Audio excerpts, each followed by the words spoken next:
Saudara-saudara pendengar yang kami kasihi dimanapun Anda berada. Anda kembali bersama kami dalam acara Telaga, Tegur Sapa Gembala Keluarga. Saya Gunawan Santoso dari Lembaga Bina Keluarga Kristen akan berbincang-bincang dengan Bapak Pendeta Dr. Paul Gunadi. Beliau adalah seorang pakar dalam bidang konseling serta dosen di Seminari Alkitab Asia Tenggara, Malang. Perbincangan kami kali ini tentang aborsi. Kami percaya acara ini pasti bermanfaat bagi kita sekalian dan dari studio kami mengucapkan selamat mengikuti. Bapak, ada banyak orang yang melakukan aborsi atau pengguguran kandungan ini, Pak Paul. Tentunya alasannya macam-macam itu, Pak Paul. Nah, ini alasan yang biasa dikemukakan itu apa, Pak Paul? Memang ada beberapa ya, misalnya ya, tapi yang paling umum adalah karena tidak siap mempunyai anak, ya. Ada yang tidak siap karena telah mempunyai banyak anak, ya. Ada yang tidak siap karena belum ingin mempunyai anak kendati telah menikah. Atau ada pula yang tidak siap karena belum dalam status menikah.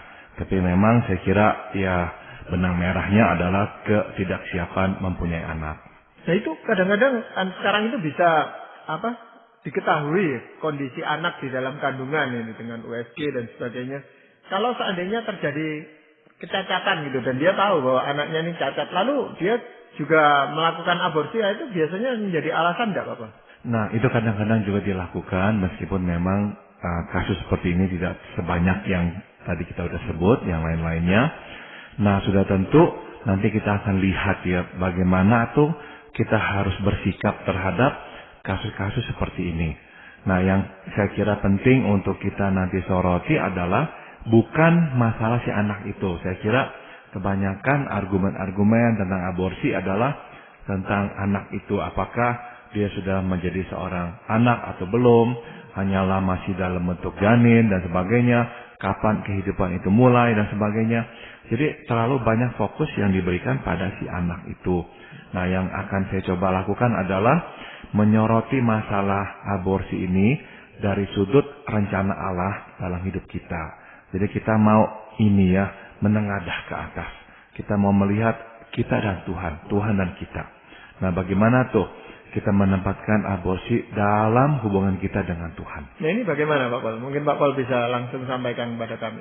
Nah, untuk bisa membahasnya dengan lebih konkret ya, saya memilih untuk menyoroti peristiwa kelahiran Tuhan Yesus, yaitu pada waktu malaikat datang memberitakan kepada Maria, ibu Yesus, bahwa dia akan mengandung dan bahwa dia akan melahirkan Tuhan Yesus. Memang sudah tentu ada perbedaan besar ya antara penyebab kehamilan Maria dan kehamilan lainnya dewasa ini. Namun ada kesamaan situasi yang dihadapi wanita yang mengalami kehamilan, yaitu dalam hal ini orang-orang tersebut tidak siap. Ya, Maria pun sudah tentu tidak siap saat itu. Ya, nah kita akan melihat ada beberapa respons atau sikap yang diperlihatkan Maria. Namun mudah-mudahan inilah yang bisa kita timba untuk kita terapkan dalam kehidupan kita sewaktu kita juga menghadapi masalah yang sama. Yang pertama adalah kita mesti memiliki konsep yang benar tentang siapakah kita di hadapan Tuhan. Sewaktu malaikat Tuhan datang mengabarkan bahwa ia akan mengandung bayi Yesus, Maria adalah seorang gadis belia yang telah bertunangan dengan Yusuf. Nah, dapat dibayangkan betapa terkejutnya Maria dengan, dalam tanda kutip ya, interupsi yang dialaminya itu. Ya, nggak ada angin, nggak ada hujan. Malaikat datang memberitakan dia akan mengandung seorang anak, sedangkan dia belum menikah. Nah, ini sebuah interupsi, sebuah kejutan ya. Kehamilan bukanlah sesuatu yang ada dalam rencana kehidupannya. Ini bisa kita pastikan. Nah, dalam masa sekarang ada wanita yang juga tidak mengharapkan kehamilan oleh karena pelbagai alasan. Biasanya respons yang diberikan adalah tidak menerimanya dan berusaha menghilangkan janin dalam kandungan. Ya, karena kita nggak bisa terima, kok saya hamil, saya nggak mau hamil, ini bukan dalam rencana kehidupan saya. Maka ya kebanyakan wanita atau pasangan akan berkata, ya udah, saya nggak mau menerimanya, saya langsung hilangkan saja janin dalam kandungan. Tapi mohon ya kita lihat sekarang bagaimanakah Maria menyikapi interupsi ini. Firman Tuhan di Lukas 1 ayat 38 berkata, sesungguhnya aku ini adalah hamba Tuhan. jadilah padaku menurut perkataanmu itu.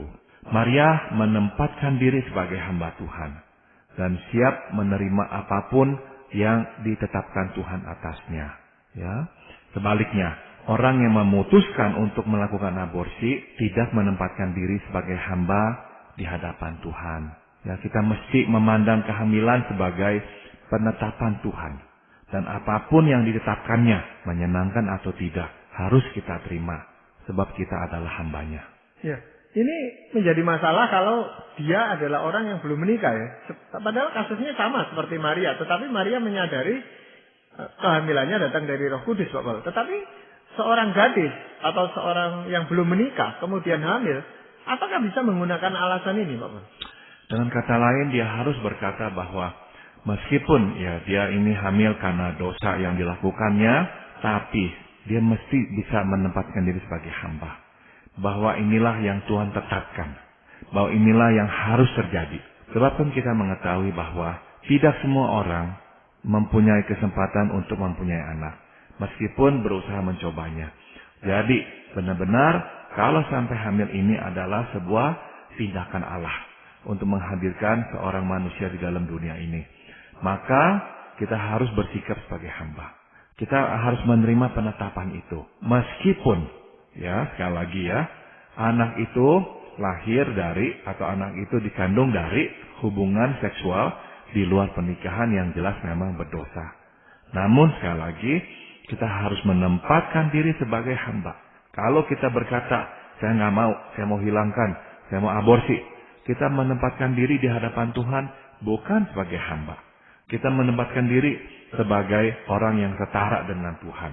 Makanya kita nggak merasa harus menerima penetapan Tuhan ini. Kita merasa kita punya hak yang sama dengan Tuhan. Nah, ini nih sikap yang mesti kita pelajari dari Maria.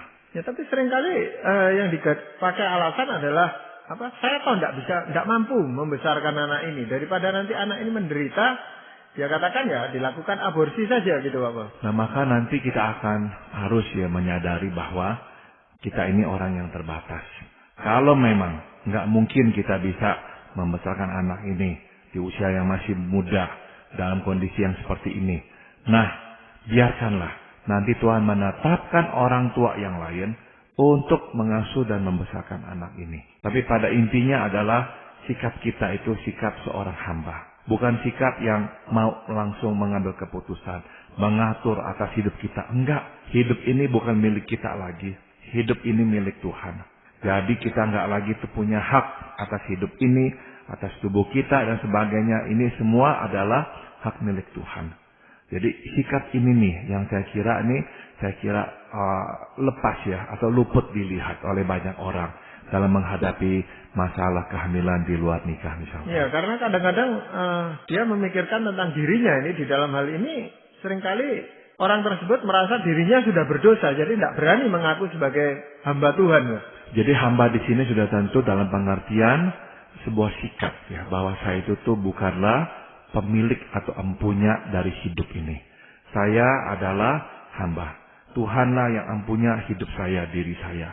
Maka saya nggak berhak mengambil keputusan yang memang menjadi keputusan dan hak milik Tuhan sendiri. Ini termasuk pasangan suami istri yang mungkin keduanya sudah menggunakan alat kontrasepsi, Bapak. Tetapi ya seberapa jauh itu bisa menjamin tidak terjadi kehamilan? Nyatanya tetap ada kehamilan terjadi dan ini sikap yang harus diambil juga seperti itu. Sama, betul. Jadi memang tadi saya sudah singgung kebanyakan aborsi dilatar belakangi oleh ketidaksiapan untuk mempunyai anak, baik dalam naungan pernikahan maupun di luar pernikahan. Sebab memang ya nggak siap ya adanya anak. Dalam kasus di mana orang sudah menikah dan akhirnya hamil, nah tetap ya meskipun kita berkata anak sudah banyak dan saya nggak mau lagi, enggak. Kita harus menempatkan diri sebagai hamba. Bukan kita yang memiliki hidup ini, Tuhan.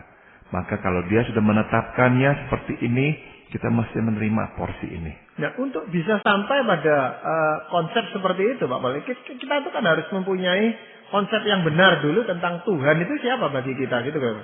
Tepat sekali, Pak Gunawan. Jadi memang kita mesti memiliki konsep yang benar tentang siapakah Tuhan. Kalau kita kembali lagi kepada Maria ya, kita bisa melihat Maria mempercayai sepenuhnya akan perkataan malaikat Tuhan kepadanya. Di Lukas 1 ayat 37 ditulis, sebab bagi Allah tidak ada yang mustahil. Wah, ini sebuah perkataan yang luar biasa. Sebab bagi Allah tidak ada yang mustahil. Allah adalah Tuhan pencipta dan penguasa alam semesta beserta isinya. Maria tidak dapat menggunakan nalarnya untuk memahami apa yang tengah dilakukan Allah atasnya.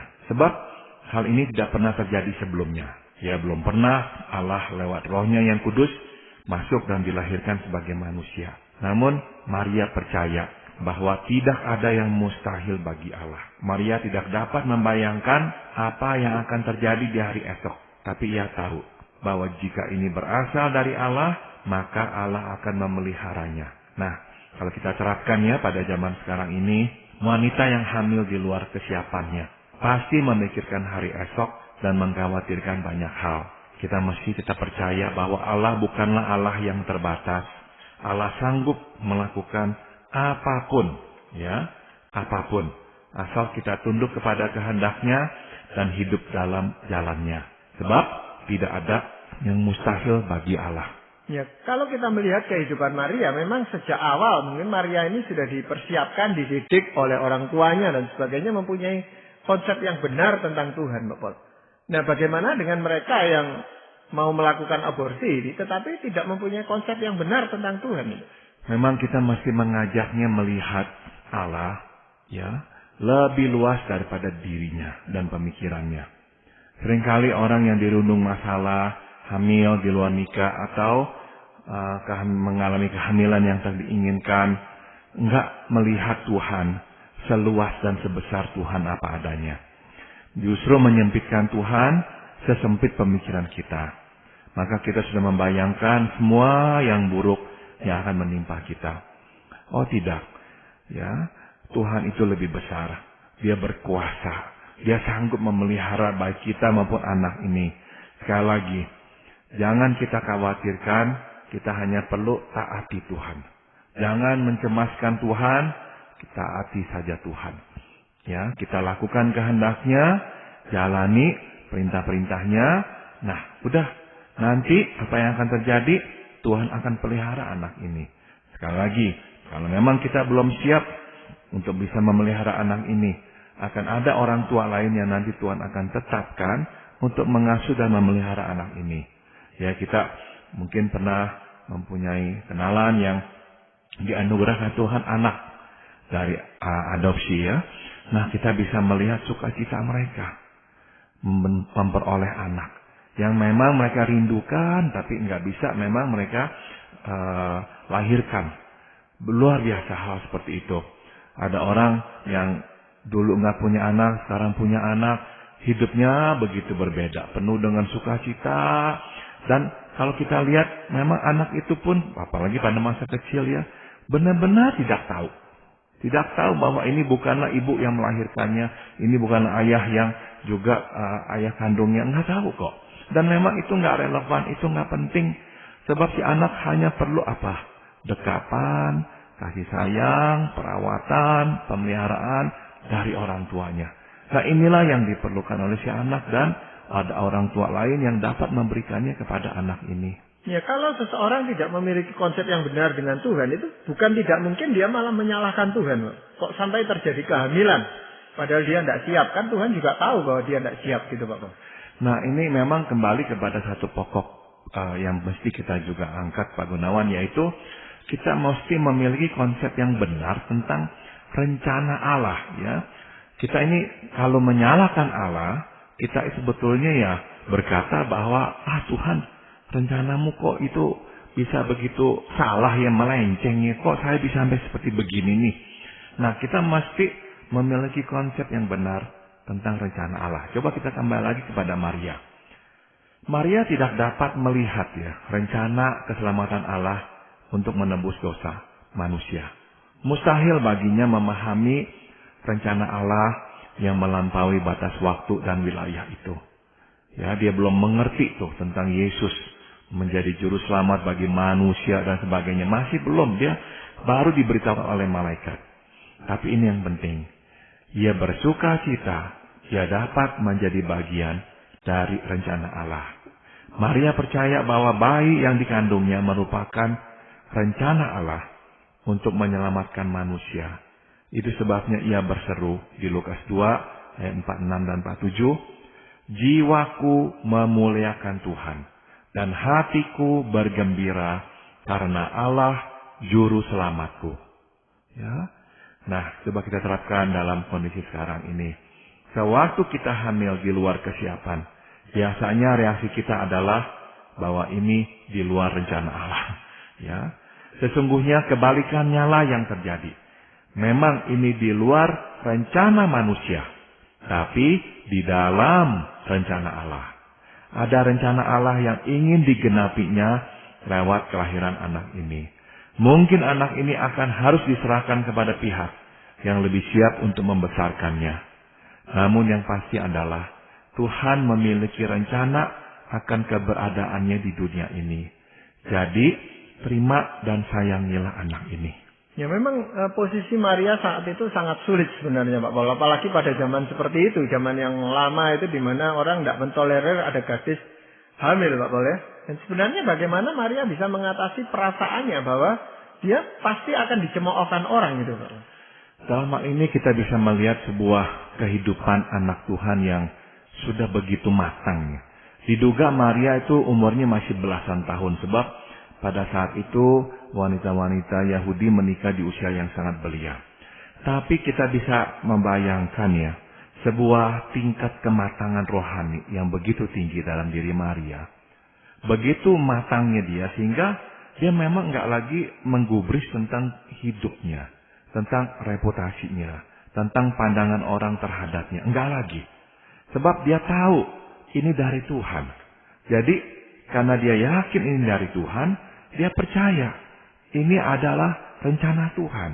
Dan rencana Tuhan akan Tuhan genapi untuk kebaikan. Nah, maka dia bersedia menjadi bagian dari rencana Tuhan. Dari percakapan pertama dengan malaikat, kita bisa melihat bahwa tidak ada spirit atau roh pemberontak dalam diri Maria. Enggak ada tuh menolak-menolak. Memang kalau kita bandingkan dengan kelahiran Yohanes Pembaptis ya, ayahnya seorang imam besar, seorang imam ya, Zakaria. Dan waktu dia itu diberitahukan bahwa dia akan nanti mempunyai anak di hari tuanya, responsnya adalah memang ya susah percaya. Tapi kalau seorang Maria usia belia yang enggak mempunyai pendidikan kerohanian yang tinggi, tapi memiliki kerohanian yang begitu tinggi, maka dengan apa adanya dia langsung menerima. Apapun konsekuensi, dia akan berani tanggung. Karena dia tahu dia berjalan di dalam rencana Allah. Nah demikian pula lah kepada orang, ada kepada wanita yang tengah menghadapi masalah yang sama. Yang penting lakukanlah semua seturut dengan cara dan kehendak Tuhan. Yang terpenting adalah taatilah Tuhan. Jangan khawatirkan yang lainnya, Tuhan akan dapat menolong, Tuhan dapat memelihara. Kalau kita tahu kita berjalan di dalam kehendak Tuhan, benar-benar kita nggak usah lagi takut akan konsekuensi dari manusia. Ya, dan rupanya dia sangat yakin bahwa keluarganya pun bisa memahami hal ini Pak Paul, dengan dia berkunjung ke Elizabeth. Dan ternyata Elizabeth juga bisa menyambut Maria dengan baik itu. Dan bukan saja disambut, tapi dikonfirmasi pada akhirnya bahwa ini bayi yang dikandung Maria adalah benar-benar dari Allah sendiri. Makanya Elizabeth langsung berkata bahwa anak dalam kandungannya, yaitu Yohanes Pembaptis, langsung melonjak seolah-olah bersuka cita ya, bisa melihat Yesus. Bahkan di dalam wujud masih dalam kandungan ibunya. Ya, memang biasanya kadang-kadang kita bisa mengabaikan pendapat masyarakat ya Pak Paul, tetapi pendapat keluarga ini kan kita tidak bisa lari itu sebenarnya. Tapi Maria cukup percaya diri untuk bisa melakukan hal itu. Yang bisa kita simpulkan adalah bahwa orang tuanya itu tuh nggak ada keraguan sedikit pun tentang integritas putri mereka. Karena mereka lihat ya seperti apakah putri mereka ini. Dan nggak mungkin putri mereka itu tuh akan mengarang sebuah cerita Kan kalau orang yang nggak ngerti kan atau nggak percaya kepada anaknya akan dengan cepat menuduh si anak, kamu mengarang cerita ya. Mana mungkin si Allah itu turun atas kamu dan kamu akan mengandung dan melahirkan anak dari roh Tuhan yang kudus itu. Nggak mungkin lah, kamu hanya mengarang cerita menutupi dosa dan aibmu. Tapi enggak ya, rupanya memang orang tuanya itu memiliki kepercayaan yang penuh pada putri mereka. Dia hanya adalah seorang anak yang memang taat kepada Tuhan. Hidup saleh di hadapan Tuhan. Maka mereka percaya. Kalau itu yang dikatakan Maria, berarti itu yang terjadi. Ya, jadi memang, ya sekali lagi kita bisa melihat sebuah keharmonisan.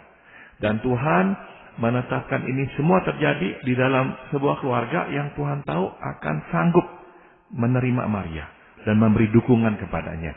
Tanpa harus justru menambahkan penderitaan Maria karena disalah mengerti. Ya, jadi dalam hal ini sebenarnya peranan keluarga untuk bisa menerima Maria apa adanya ini sangat penting dan menolong Maria untuk bisa menjalani masa kehamilannya dengan baik, Pak Wale. Karena Yusuf sendiri sebenarnya pada mulanya juga mau menceraikan Maria dengan diam-diam itu.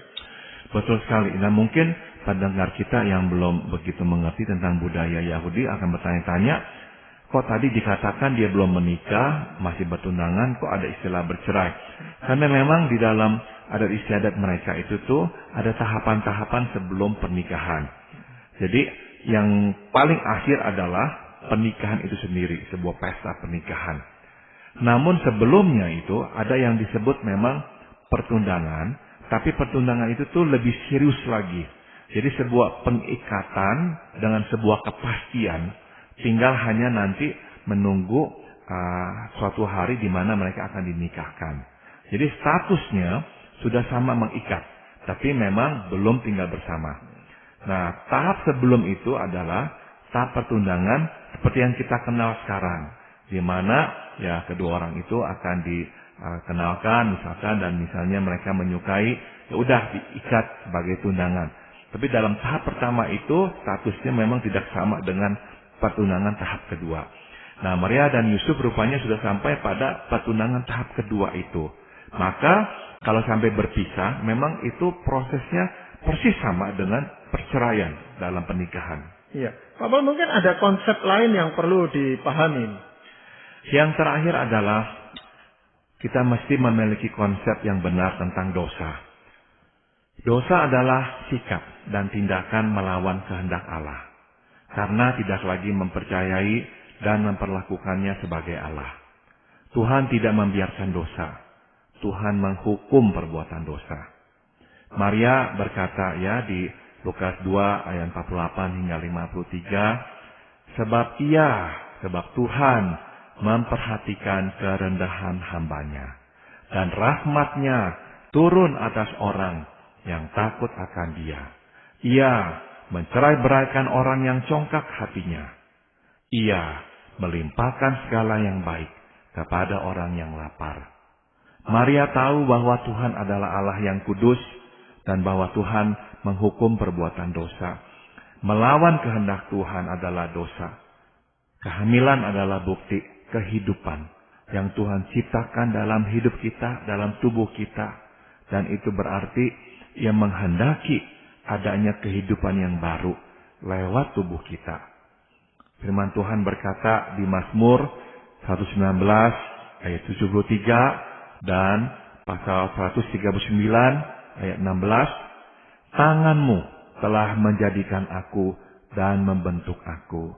Matamu melihat selagi aku bakal anak, dan dalam kitabmu semuanya tertulis hari-hari yang akan dibentuk sebelum ada satu pun daripadanya. Jadi janganlah kita berdosa dan menghilangkan ciptaan Tuhan yang hidup, yang telah dititipkannya kepada kita. Ya, jadi kalau ada kehamilan di luar nikah dan direncanakan untuk melakukan aborsi itu sebenarnya kita melakukan dosa dua kali, Pak Boleh. Jadi bisa sampai terjadi kehamilan itu sendiri sudah suatu dosa, melakukan pengguguran kandungan itu sendiri menjadi dosa yang lain lagi, gitu Pak Boleh. Betul Pak Gunawan. Ya, jangan sampai menyelesaikan dosa dengan melakukan dosa yang lain. Jangan ya. Maria memang mempunyai pengertian yang jelas tentang dosa. Tuhan itu akan mencerai-beraikan orang yang congkak. Tapi Tuhan akan melimpahkan orang yang lapar. Jadi dia tahu Tuhan itu tuh akan menghukum ya dosa.